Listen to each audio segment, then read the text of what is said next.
किसी ने बड़े कमाल की बात कही है कि कोई भगवान के लिए सब कुछ छोड़ देता है और कोई भगवान पर सब कुछ छोड़ देता है। नमस्ते दोस्तों, मैं हूं आरजे कार्तिक। ये कहानी माधव दास जी महाराज जी की। जगन्नाथपुरी में रहते थे और उनकी भक्ति के जो चर्चे थे वो दुनिया में पहुंच चुके थे।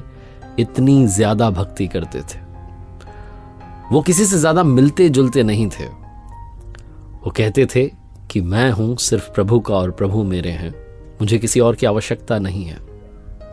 वो ज्यादा किसी से बातचीत नहीं करते थे। वो कहते थे कि प्रभु आते हैं, मुझे दर्शन देते हैं, लीलाएं करते हैं, मैं उन्हें भोग लगाता हूं, मेरे साथ खेलते हैं। माधव दास जी की बहुत ख्याति थी। एक बार वो बीमार पड़ गए और बीमार इतना ज्यादा हो गए कि उनसे उठा बैठा नहीं जा रहा था। बहुत कमजोरी आ चुकी थी। बहुत लोग आए, उन्होंने कहा कि हम आपकी सेवा करना चाहते हैं, आपकी स्थिति ठीक नहीं है। लेकिन माधव दास जी ने सबको मना कर दिया। धीरे धीरे कमजोरी इतनी बिगड़ चुकी थी, इतनी ज्यादा बढ़ चुकी थी कि भगवान ने अपने भक्त की जब वो हालत देखी तो उनसे रहा नहीं गया। कहते हैं कि भगवान सेवक बनकर के माधव दास जी की सेवा करने के लिए आए और माधव दास जी उस हालात में थे कि उन्हें समझ में नहीं आया कौन आया जो मेरी मदद कर रहा है। भगवान उन्हें उठाते, बैठाते, नहलाते, उनका ख्याल रखते, उनके लिए भोजन का प्रबंध करते, उनकी सेवा करते। धीरे धीरे जब दिन बीतने लगे और माधव दास जी की जो हालत थी, जो तबीयत थी, वो थोड़ी सी ठीक होने लगी। जब उन्हें होश आने लगा तो उन्होंने पहचाना कि प्रभु साक्षात आए हुए हैं। माधव दास जी ने कहा, प्रभु आप चले आए, ऐसी भी क्या आवश्यकता थी। भगवान ने कहा कि तुम्हारी वो हालत मुझसे देखी नहीं गई, तुम किसी और की मदद लेना नहीं चाहते थे, तो मुझे ही तुम्हारी सेवा के लिए आना पड़ा। और माधव दास जी कहने लगे कि आप तो प्रभु हैं, साक्षात भगवान हैं, आपको सेवा करने की क्या आवश्यकता थी।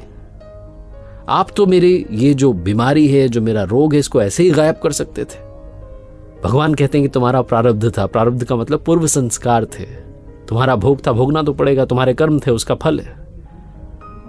और तुम्हें बताना चाहता हूं कि अभी तो 15 दिन तुम्हें और इसी हालत में रहना है, ऐसे ही बीमार रहोगे।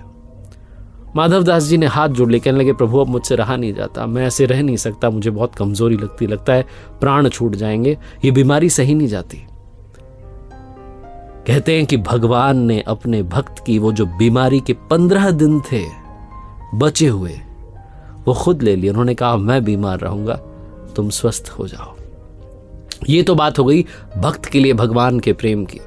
लेकिन आज भी साल में एक बार जगन्नाथ भगवान जी को स्नान कराया जाता है, जिसे स्नान यात्रा कहा जाता है। स्नान यात्रा करने के बाद हर साल 15 दिन के लिए जगन्नाथ भगवान जी आज भी बीमार होते हैं। 15 दिन के लिए मंदिर के पट बंद कर दिए जाते हैं। कभी भी भगवान जगन्नाथ जी की रसोई बंद नहीं होती है। लेकिन ये जो 15 दिन होते हैं, इसमें रसोई बंद कर दी जाती है। वैद्य जी आते हैं भगवान की बीमारी को जांचने के लिए।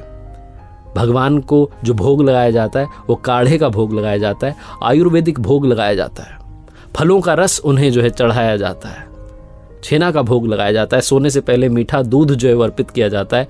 भगवान जगन्नाथ बीमार हो गए, 15 दिनों तक आराम करते हैं और आराम के लिए मंदिर के पट बंद कर दिए जाते हैं, उनकी सेवा की जाती है ताकि वो जल्दी स्वस्थ हो जाए। और जब वो स्वस्थ हो जाते हैं तो फिर जगन्नाथ यात्रा निकलती है, जिसको देखने के लिए असंख्य भीड़ आती है, भक्त आते हैं। खुद पर तकलीफ लेकर के अपने भक्तों का जीवन सुखमय बनाने वाले प्रभु को प्रणाम।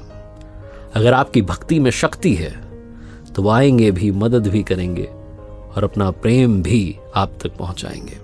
ऊपर वाले के आशीर्वाद के साथ, अपनी मेहनत और अपनों के प्यार के साथ कर दिखाओ कुछ ऐसा कि दुनिया करना चाहे आपके जैसा। देखते रहिए हर सोमवार सुबह 9:30 बजे मेरे साथ एक नई कहानी और हर शुक्रवार सुबह 9:30 बजे लर्निंग सीरीज का एक नया वीडियो।